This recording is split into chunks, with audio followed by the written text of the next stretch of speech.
مباشرة للرائد، كرة ملعوبة باتجاه المرمى عالية وحسن يخرج والكرة الرأسية تصطدم في عارضة المرمى. موسى الشمري عرضية وتأتي التسديدة والكرة مدافعي الهلال، وتجد أيضا عبده حكمي اللي يكملها في المرمى. هذه الكرة الرأسية الأولى اللي كانت عن طريق رأسية المدافع حمد الصقور، جاءت أكثر من تسديدة تصطدم ولم يستطع أسامة هوساوي إبعادها. ممتازة الهجمة كانت وممتازة العرضية من موسى الشمري وتسديدة عبد الحكمي، وأيضا بين مدافعي الهلال وبين حارس مرماهم لم يتمكنوا من إبعاد هذه اللقطة. كما كرة عرضية هنا من أحمد الفريدي عالية وياسر القحطاني. سبقت كاسر من فيصل الفادر عبد العزيز، وهنا المحاولة لأحسن بقوة خاصة الفرق. حاول يعدل ياسر، ما يزال يحتفظ بالكرة، ما تزال بالكعب. ممتازة وهدف، والكرة تصطدم في ويسدد هذه المرة من اليمنى، ولكن الكرة إلى خارج في صفوف الرايد أمامية وعرضية للرايد داخل منطقة الجزاء وتتخلص في الرايد.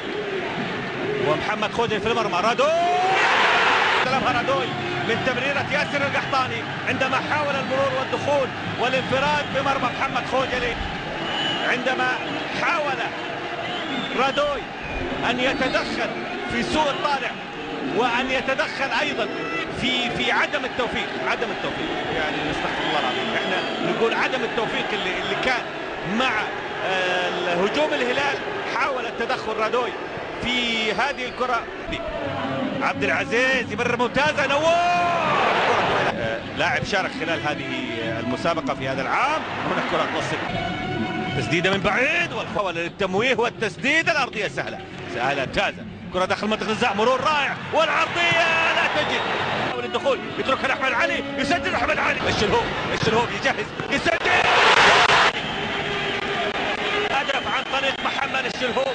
شوفوا الإعداد، شوفوا التقدم والخطوة اللي أخذها في الأمام والتسديدة على يمين محمد خوجلي، وهدف هلال أيضا التغيير بدخول عيسى المحياني وخروج أحمد علي.